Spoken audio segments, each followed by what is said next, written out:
Alright, so this is a video that is a long time coming. Mostly because it's complicated. It's a complicated subject. And this is a pump drill. And you've probably seen it in some of my other videos that I made many years ago. And a pump drill is exactly that. You pump it up and down, and this has a stone tip that I made, and it drills holes, right? Or it can make fire, right? And as an example, this spoon that I made, I drilled the hole in with this pump drill. So again, just as a demo, and this is one of my pieces, and this is and it's made out of buckskin. I used buckskin to for the cordage to lash it, everything, and I have a hanging piece so it hangs properly. But kind of as a demo, if I'm on camera properly. All I have to do is spin this, or spin it so it goes up and down, and pump it with my hand. And you see how centrifugal force works, and I'm going to start to build a hole. This is how ancient peoples made holes and things like that. To make jewelry or weapons or whatever. And again, this is one of my showpieces. The end, all of this is exchangeable. The end can be exchangeable. I'm not that great at flint knapping. I'm going to work on that. But I was able to make this piece. That is the drill point, and so I set it into this piece. In this video, I'm going to replicate what I did for the most part with another piece, and this is the piece that I did. I did not do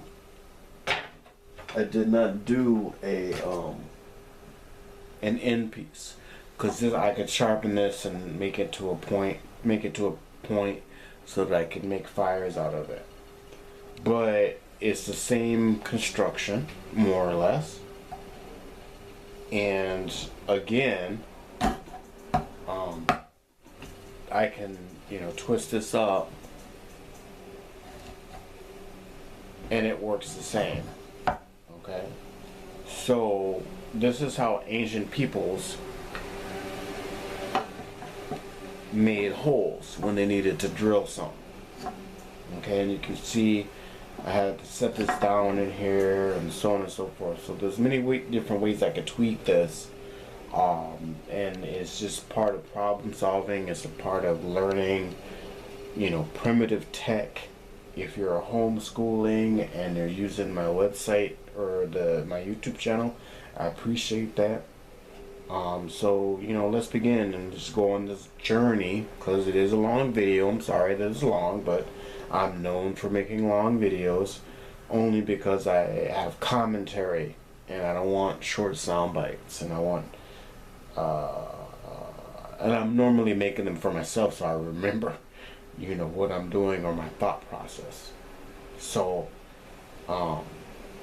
we have a treadle, okay, we have a spindle, we have a treadle that goes up and down, we have quarters that holds it and spins and powers the whole thing, and we have a flywheel. And many flywheels can be made of clay or stone or wood, but it's kind of a precise mechanism that has to be made in order to do it.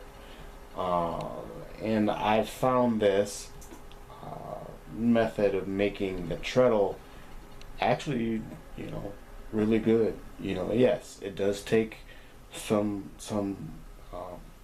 elbow grease to put this together, but it saves the elbow grease in the long run, especially if you're trying to make intricate jewelry or toys or things like that. So, this is what we're gonna build. Just to give you some ideas, I think Paleo Man Jim, shout out to him. I love his channel, Paleo Man Jim. He does a really good rendition of making a pump drill. So this is just my version, and it works for me. But I just want to, shout him out. And as far as primitive tech is concerned, here we go. Okay, so we're going to start by making the disc, and this is a bit of a process because I'm going to try to do most of this by hand. So the way pump drills work is that you have the weight that's usually a disc or a piece of clay. The way I'm going to fashion this is by using 2 planks of wood with rocks in the middle. That's kind of the simplest way that I've come up with. Again, I could cut using a saw. If I was in, if I didn't have a saw, you could use a fire to cut chunks out of or burn chunks out of a round tree or sapling, and then you got to try to find the exact middle, and then we're going to use a hand drill to drill the hole. But in this case, I found this way a little easier. I want this. I like the width of this piece here, so we're gonna go with the width of this piece here. I'm gonna just take my blade and kind of cut down here, and we'll shape as we go. But my whole thing is I want to be able to drill through both of these pieces so that the holes, the way that this will fit together, so that the hole, is straight through each piece. And then I'll figure out the length, which I believe is about 8 inches from my original pump drill. We use that as a model. I made that some years ago, so I don't remember. I didn't record the exact process either. So so let's begin. So I'm just going to take this piece here, and I'm going to take my blade here, and I'm just going to kind of chop this down, split this in half.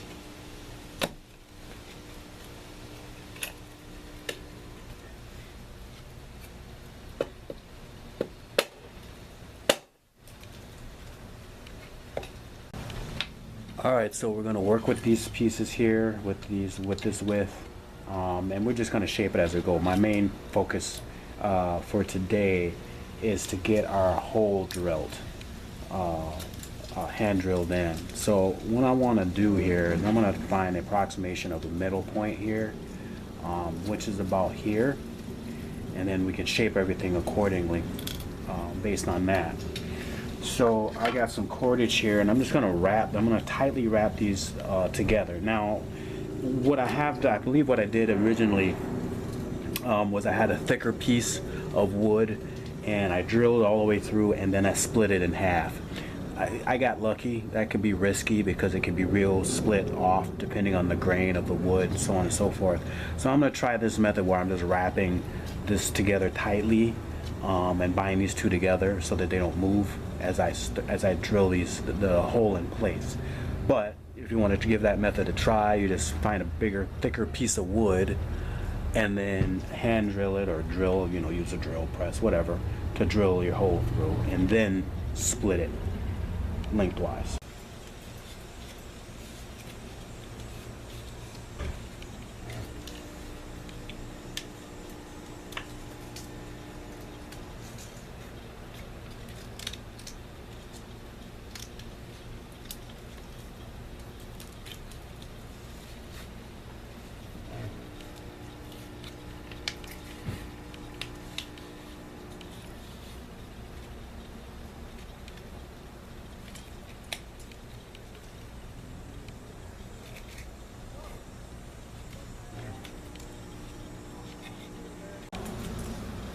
Okay, so I've lashed these two pieces together, and I've just made sure I don't like cutting cordage, so these are pretty solid. I think they're not going to move anywhere on me.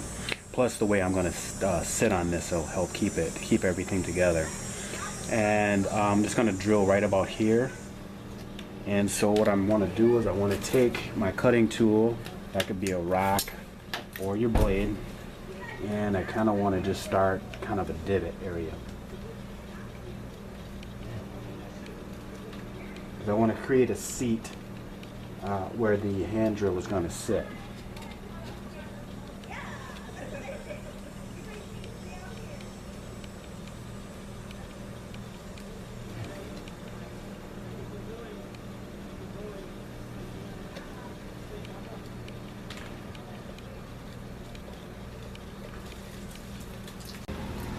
Okay, so I've got my hand drill, which is a stock of mullein here, Verbascum thapsus mullein. The great mullein is another word, and this is the skeleton of the second ear. And I've got my divot here, so I'm just going to start my drilling. So I can take my feet here, and it's just going to rock, and I want it to go straight as possible. So I'm going to take my feet and hold it down. And I actually may go barefooted on this. Like that. So hold it down like that, and then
okay, so we've just undid it, and so you can see here that I also can start my divot here, and you can see here that I've hit pretty much the other side, right?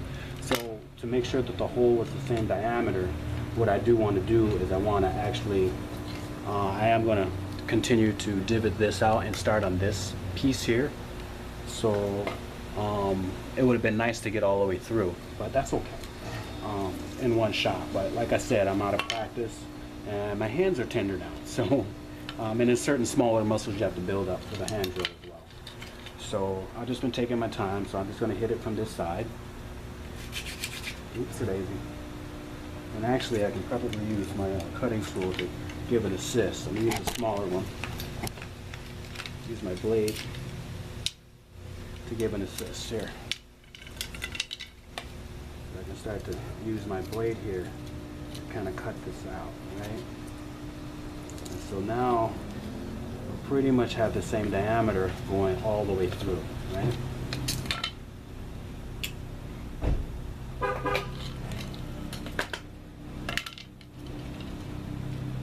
Line this up and then hit it from the other side.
Alright, so please excuse the din of traffic. I'm on my patio, and then everybody and their mother is out there mowing their lawn or doing whatever their yard work, so we'll try to talk over that. We got a little bit of time here. I'm going to work on the spindle for our pump drill here, and I've got a little bit of work cut out for me. I've got some knots. I got to straighten it. Right now I've cut it to about 28 inches. My original one, the spindle is actually a solid 2 feet, 24 inches. And so right now I'm just going to get it prepped up for a lot of sanding to shape it and also to straighten it, because it's not 100%. It's not straight. So I'm gonna take my cutting tool here, my braiding tool, and I'm just gonna start taking the bark off this way. And I'm doing it outside because I don't want to make a mess in the house, and this gives off a lot of dust. So I'm just taking the edge and holding it perpendicular to the spindle body and just scraping it. This will also help shape it. It'll also help take down some of the notches down here. So that's what I'm going to be doing, and then I will be sanding, and the sanding part will also create heat, which will help with shaping it. I may use some fire. I may go on the stove. Heck, I may even go out to one of these parks with a barbecue grill and actually do it over the stove or the grill. And then, you know, when I'm at the tip here, I just kind of want to go in one direction so I don't break it or snap it. This is pretty sturdy, and it's been drying in my garage for a while. But any pretty much straight stick will do. Try to stay away from black locust. Black locust is the tree that's got the thorns on it, and that's not good for you to be breathing in, okay? But pretty much any, you know, straight stick will do, small stick. And again, it's all to size. I mean, if you want to make a pump drill that's this small, everything's got to be scalable. If you want to make a giant pump drill, it's, you know, you'd probably use a sapling or something, right? So this will be more or less just a kind of a medium duty sort of project. So that's why I'm using this size of spindle.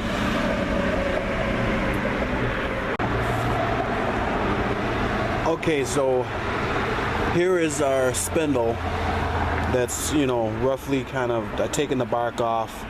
I've you know, taking a blade and rubbing it perpendicular. This would actually make a pretty good, decent arrow shaft, actually. And I think that's why I saved it at one point. But anyways, and then some of the notches that you might see here, we're going to braid those down. And I actually took my blade to it and went and kind of shaved them just to smooth them out a bit, to make the work a little faster. And then to really get it smooth, because in order for the pump drill to work, this has to be very, very smooth. Okay. So again, a piece of willow actually works very well. There's sections of willow that don't have any off-shooting branches. I can't remember what this particular type of wood is, but I should probably label these when I harvest. At any rate, yeah, it just takes a little bit of work, and then we're gonna have to straighten this because this is not 100%. It's not straight at all. So we're gonna use some heat to straighten it up and to bend it. Okay, here's the spindle, and I sanded the knots pretty well, oops, I'm off camera. And I'm going to shape it. No, I'm going to make it more straight, right? It's not 100% straight. So yeah, I just took some sanding and some grinding, some abrading, and it turned out pretty good.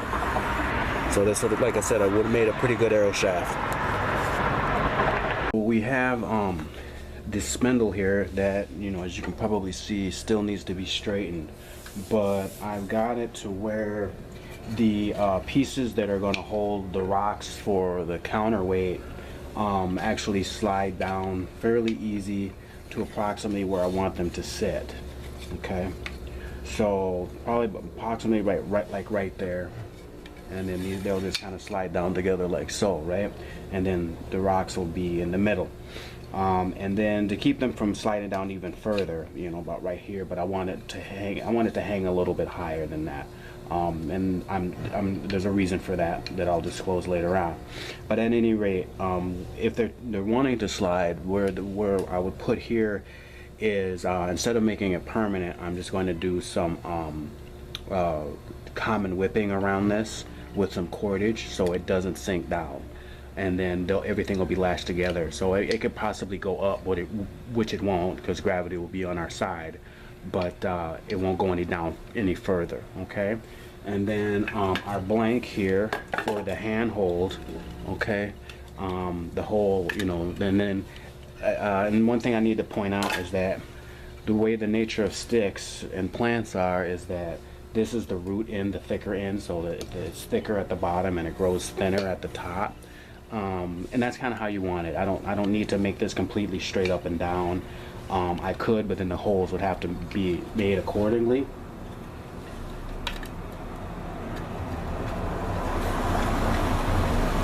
And then the handhold here, you know, slides all the way down, which is just fine. But it'll suspend maybe probably about right here, maybe a little lower, okay, with cordage. Okay, so this is kind of the configuration we're looking at right now. And so really the last major bit of work and construction that I need to do is, again, I need to cut out the blank. I'm a little off center with the hole, so I'm just gonna have to, you know, deal with it and shape it accordingly so that it's more centered. This piece isn't exactly flat, but that's okay. I didn't want this to be perfect. That's not really the point of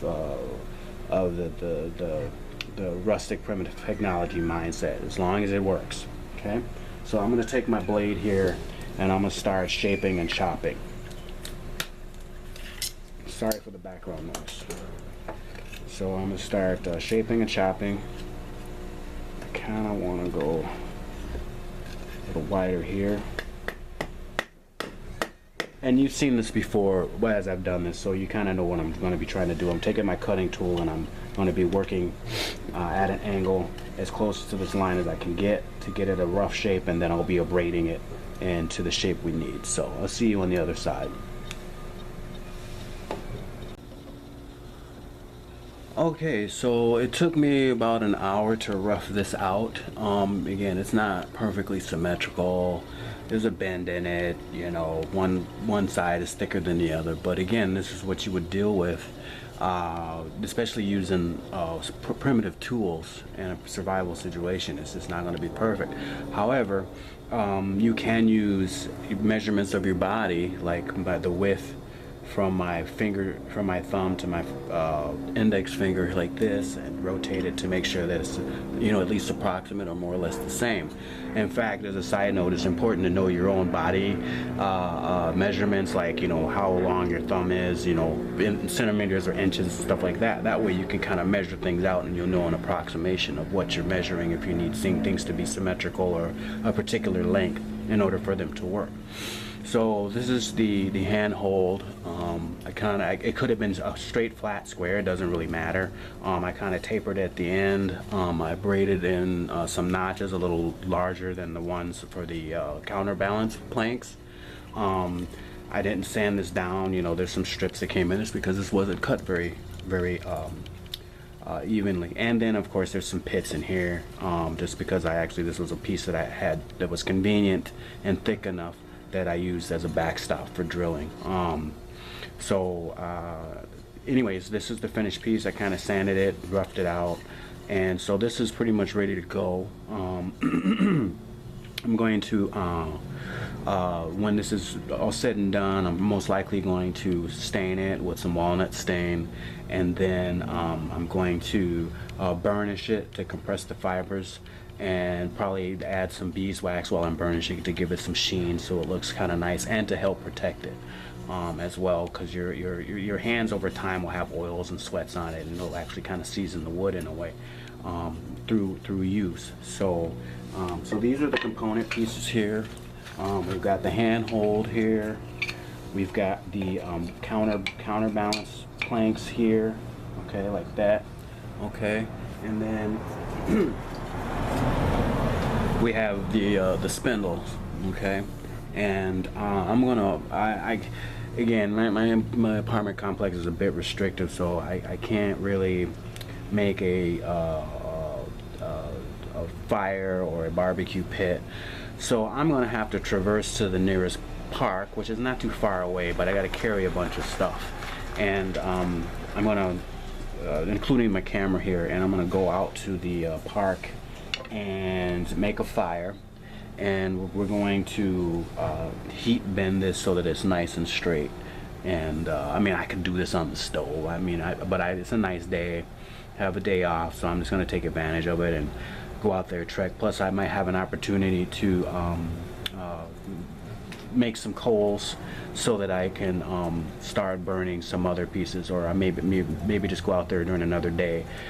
Again, this is the early fall, so the weather's perfect to be outside as long as we don't get a bunch of rain, and so it won't be too hot. But again, I don't have the convenience of just walking out my backyard and making a fire or fire pit and doing what I need to do out there. So anyways, I'm gonna, until I'll see you at the park, we're going to straighten our spindle, and then we can I'll put some, I've got to make some cordage. I used buckskin in my original one. I'm going to use plant cordage, most likely dogbane. I don't think I have any nettle fibers available or ready yet. So we're going to use dogbane, which is pretty strong anyways, as you know, because I've made bowstrings out of dogbane. So that's how we're going to kind of put everything together. Now, as far as the tip is concerned here for the spindle, there's a trick that I'm going to try, a bushcrafting trick that I'm going to try, but ultimately, because this piece is not glued or solid, this could be moved up the spindle, especially if it was completely the same diameter all the way down. But this, I could cut kind of a wedge in there, or kind of a tip here, and this would be kind of used as a pump drill for fire making. So that will be our first test when we get this bad boy all put together. But as far as putting on a stone tip, that's going to be another video and another project that I hope I'll be able to complete soon. So anyways, here are our pieces that are ready to put together: handhold and our counterbalance plates. Alright, so here's our spindle for our pump drill here, and I've got a nice little flame here, and I caught it out of the bathtub, and I just kind of want to heat it up. Again, I don't want it to burn. It's best to use a towel or some gloves or something like that so you don't burn yourself. And so now that it's heated, I can now take it and start to kind of bend it, and I want to hold the bend until it cools down, okay, until I can get a nice bend out of it, or it's straight, or remove the bend rather.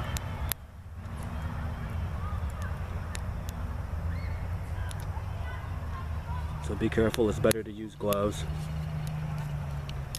And you can hear the cracking in it, so I'm glad that I actually soaked this in the bathtub for a while.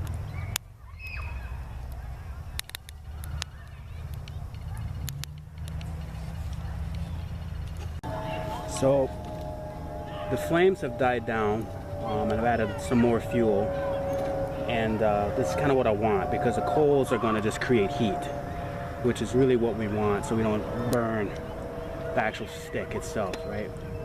And then I've got a towel with me to protect my hands as I try to work the bend out of this. And again, I hold it until it's cool, and that starts to take the bend out and starts to straighten the stick up for us. I can already see some progress already. But again, I can't stress the importance of having some gloves, or pot holders or something like that. Towel will work to protect your hands. Sometimes you can use a fork and trees, especially if what you're trying to straighten is big enough, and you can leverage it between the trees and kind of work it to straighten it. Again, the important part is to hold it while you're straightening it, and hold it while it's cooling.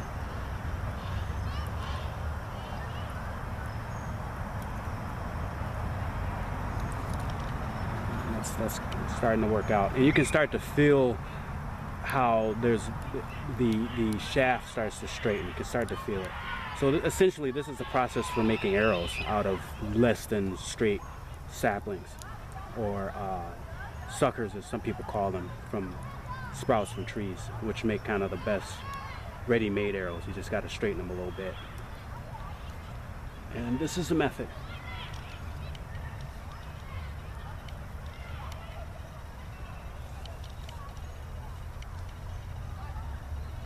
Okay, so the thicker part. And I couldn't find my arrow straightener, and I've done a video on actually making arrows from scratch, I believe. If not, I will do so. I've made an arrow straightener, and I couldn't find it, and I knew it was, so I'm gonna just do it by hand. Ooh, snap! So that's what happens. Maybe it's still, nope. So I'm gonna have to start from scratch.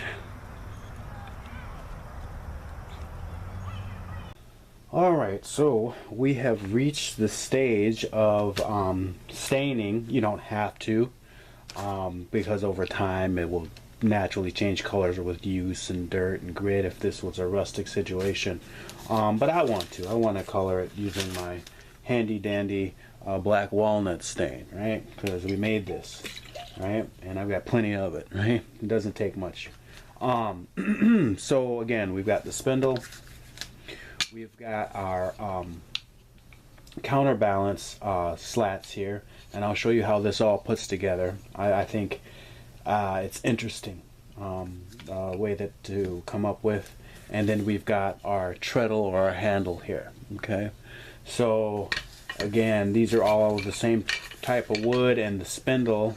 Again, this is not as long as we wanted it to be because it's snapped, but I'm still going to make it work. Now, before we begin, there's a thing with the spindle here. So I've already cut a notch or a groove here, just a trough in there, and I'll explain that, why I did that in a minute. And then at the very tip here, okay, I have cut kind of a lip, and actually this is going in at an angle. Okay, so the top diameter here is about the same diameter as the bottom part here, but then there's a loop, a lip here, right there. So that's the way that's made. Okay, and that's an important part. Whether you cut a groove, a notch, or you do something similar to this, what I'm doing here, that's the important part at the top of your spindle. Okay, so I just wanted to make sure that was explained. Okay, so now all we're going to do is take the our stain, and I'm just going to stain it. Not a big deal. You've seen me do this before if you have watched.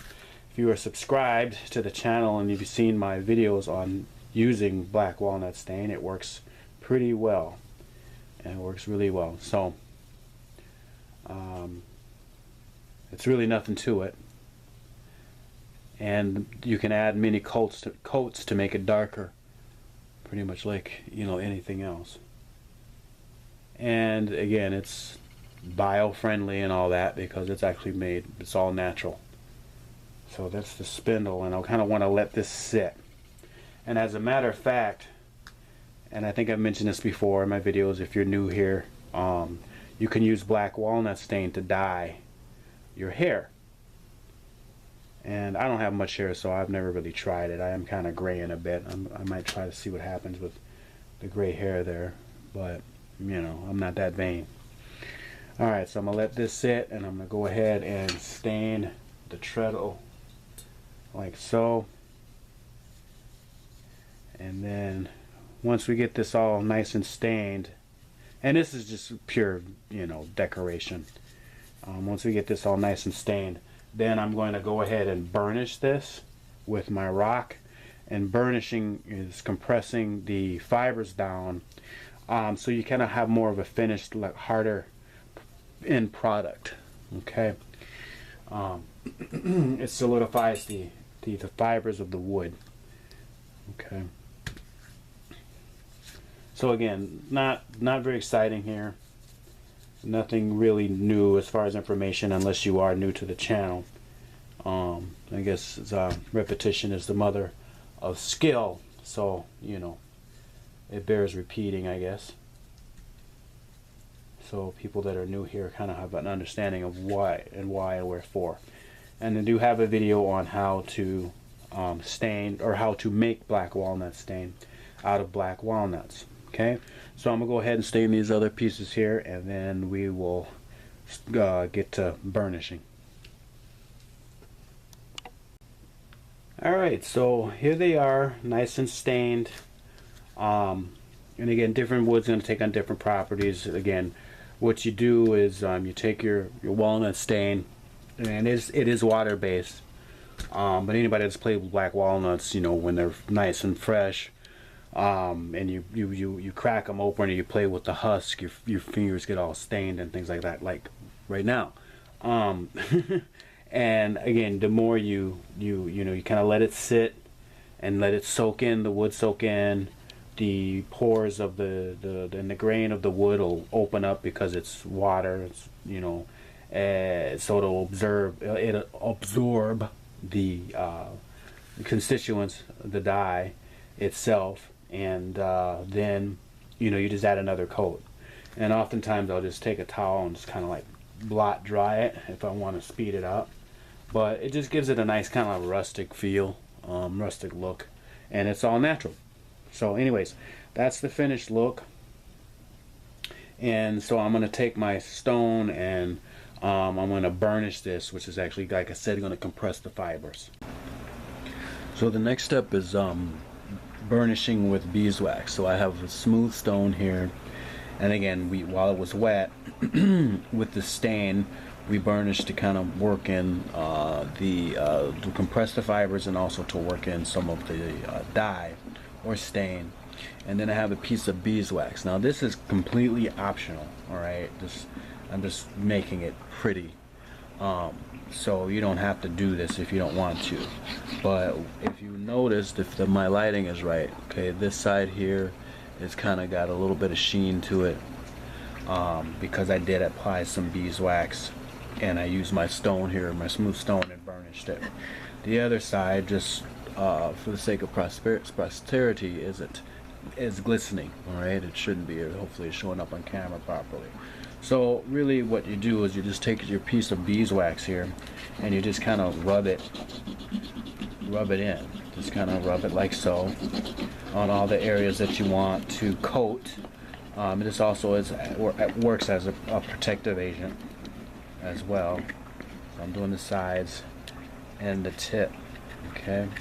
And then when I do that, I take my burnishing stone, my tool here, and I just start rubbing it in. Okay, I'm pressing down fairly hard. Make sure I hit the sides, which is where I want it to burn it, where I want it to protect and look nice. You know, this is a completely optional step. And then again, I can burnish, and then I can take a cloth or a piece of buckskin or something like that, and just kind of really add some. When you start to buff it like this, you start to add a little heat, which starts to melt the beeswax and really pulls out the shine.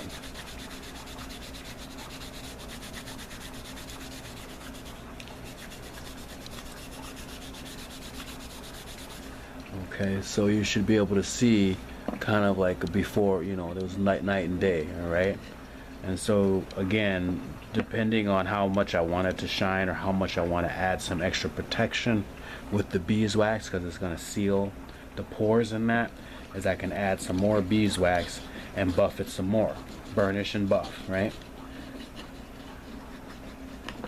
And again, I'll burnish on the edges here. And so really, again, you know, all I'm doing is just rubbing this in, hit the ends too, Okay, and then take my towel or soft material, buffing material, and just buff it. Alright, that's all it is. Nothing major, and again, this is a completely optional step. It is it's not mandatory. I mean, it actually does help protect your finished product, especially if you're going to be out in the woods and it's going to be exposed to elements and whatnot. But it's not something you really have to invest much time in, and beeswax is hard and dangerous to come by in a primitive situation. First you got to find where the bee hive is, and then you got to figure out how to get the wax and the honey from the bees without getting stung. So I'm sure there's lots of information you can look up on that. So that's it for this next step. For this step, the next step is how we're going to put together the our flywheels, basically. All right, and I think this is pretty neat.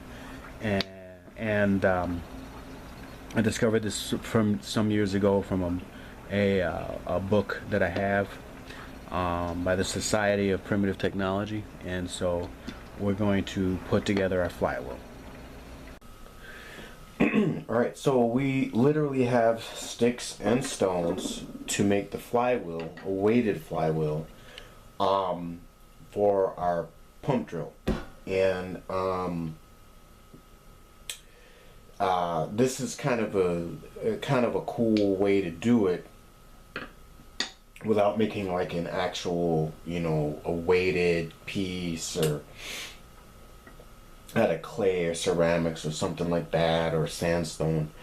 And what I've been able to do was take some of the cordage that I made from dog bane and wrap this around as a stopper, basically using common whipping.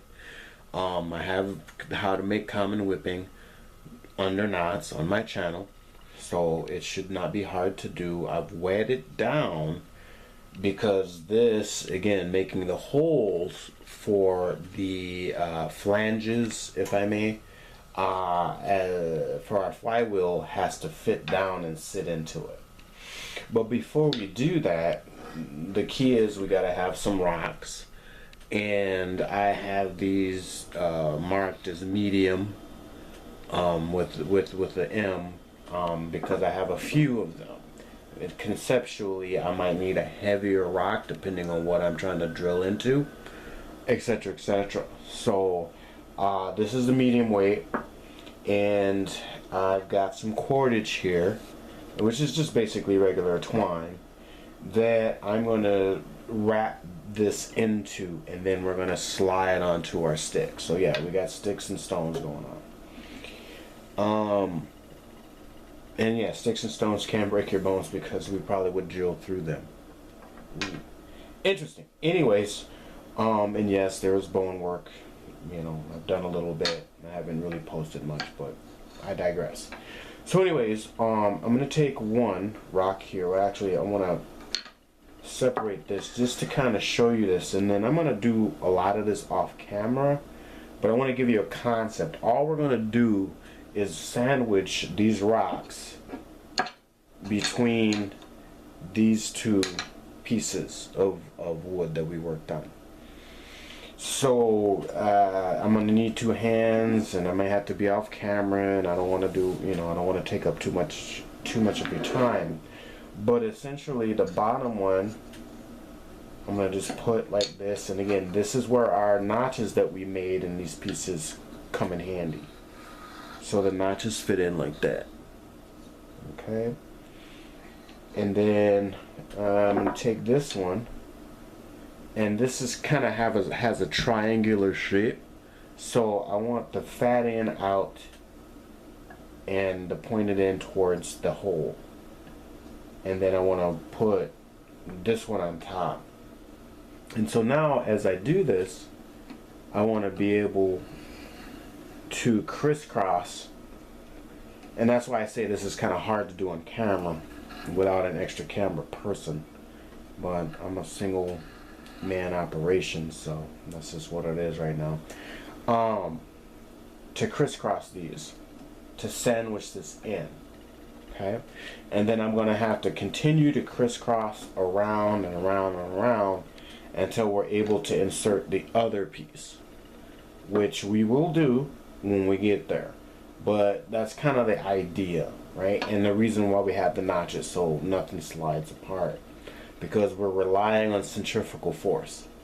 Okay, so I'm not gonna go any further with that, other than I'm gonna have to like go off camera and wrap at least this piece in, and then we'll see if we can get the other piece in, and then we'll set we'll set this whole contraption, the flywheel, onto our stick. Okay, all right, so we've gotten this far, and I have to keep things taut, you know, kind of Xing things in, and that's kind of the important part. Well, I'm off camera. This is X'd in, right? So it doesn't fly out towards me. And I have to do the same thing for this rock, right? So I'm gonna try my best to do this on camera. But again, I'm gonna slide this in.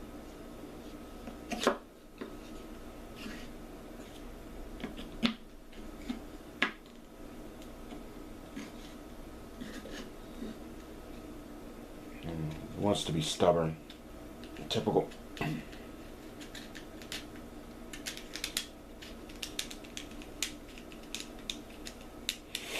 And, you know, sometimes I can exit on this side here, meaning like make an X on this side here. But I think this time I may not have to do that, because that was so tight getting it in there. But again, I have to, you know, make sure these go around and secure the piece in. And then I'm going to do it again. And do it the other way on this opposite side, so that it doesn't fly out, right? Now, I want to exit. Now notice what I'm doing here, because this is the reason why we did the grooves. I want to X it that way, and then on the other side I want to exit that way, so it can't fly out the opposite end. I hope that makes sense, right? And then I can, you know, go around it again if I'm afraid that it's gonna fly out. I don't think it will. Maybe I'm wrong, but at some point, you know, I'm gonna have to, you know, make a bow or tie it. And what I don't want to try to do is knot it, because again, this way that this is constructed is that if I need to change the weight, then I can take this apart and knot it. And cordage can be a bit of a problem, in that, you know, you have to harvest cordage, you have to process cordage, etc., etc. So if I don't have to cut cordage, it's best. It is best that I don't have to cut it, you know. So therefore, knowing your knots, knowing how to shorten cordage, etc., etc., is a good thing. So I'm just tying, you know, regular bow knot like this, and I'm hoping, you know, and I can adjust things a little bit. I'm hoping nothing's gonna fly out, at least in the interim. Hopefully you're getting the idea, right? You know, and you can find better rocks than I have available. Yeah, so these should be in here, but this is the construction. And now what I'm going to do is, because dogbane is actually a water plant, very similar to milkweed. It's a water plant. It likes, you know, dirty soil, blah, blah, blah, blah. So it gets very pliable when it's wet. So I'm going to wet this up a more. And then therefore I can now stick this on. And the way that I've done it is I can stick it on and kind of ply it down for now. You know, there's other ways to do this. I could use pine pitch, etc., etc. But I don't want this to get away from me. I want it to spin like this. Okay?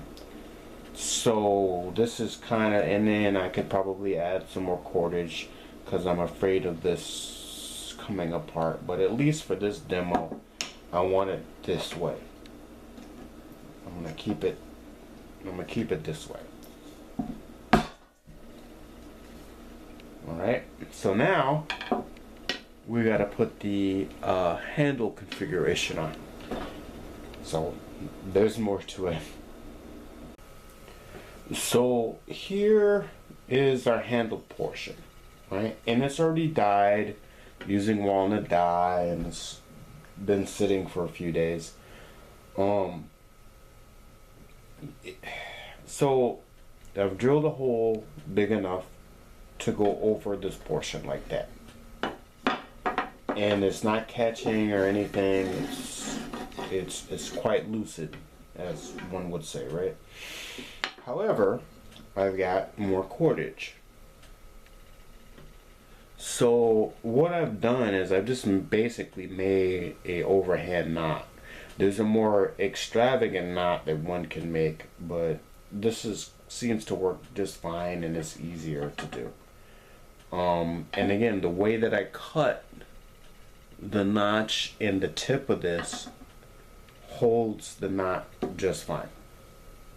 So once I tie it tightly, and again, because it's holding both ends, it will hold. So it's just an overhand knot. And then, well, actually, that was for demo. I got to take this apart, and it's good to show this sort of thing, so you don't do the same thing. So now I got to take this and put it down there on top first, right? And then I can take my cordage and make it tight. And then I've already tied loops. These are just overhand loops. They may not be even, but it'll work for this demonstration.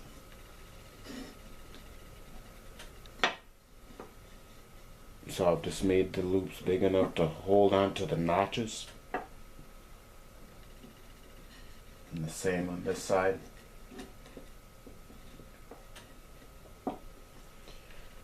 So now, how this is supposed to work.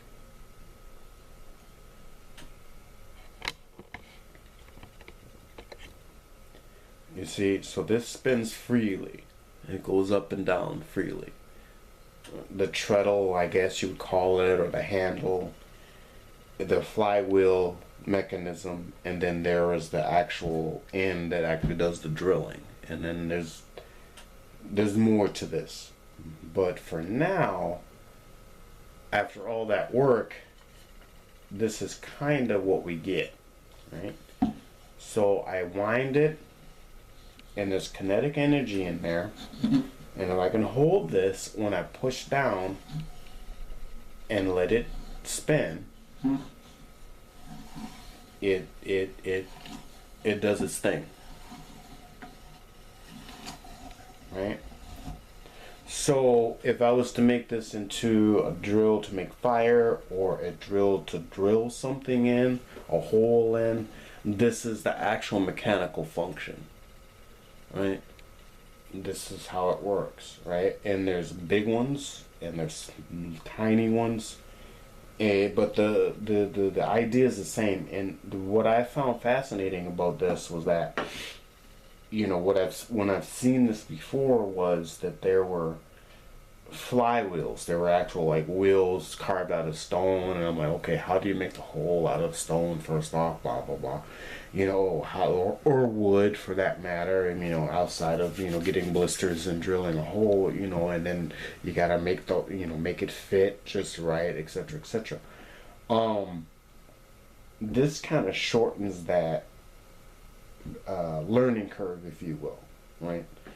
So again, I can set this down, or if it's wide enough on the end, all I have to do is spin this like so, and it'll work for the most part, right? Right? So, and again, it's through centrifugal force. And again, you can make the weights bigger, or you can make the weights smaller, you know, depending on what you're trying to drill. Now, what we haven't really talked about is the drill tip, which I may make in another video, but I wanted to complete this video out just so, you know, people could have an idea of making a pump drill. And I've shown it in my previous videos. It's just, this is a contraption that is actually kind of it's a little difficult. It's a little difficult. And all the cordage you can make, you know, everything you can make from out in nature, it just takes time and willpower and a little, some know-how. But I'm gonna end it at here, because we can, you know, there's other points, there's other, again, I'm making a pun, but there's other things we can do with the tip of this that we haven't covered yet. But anyways, you know, this is a pump drill, and again, we can just kind of spin this up, and it's going to work by centrifugal force. Okay, almost like churning butter.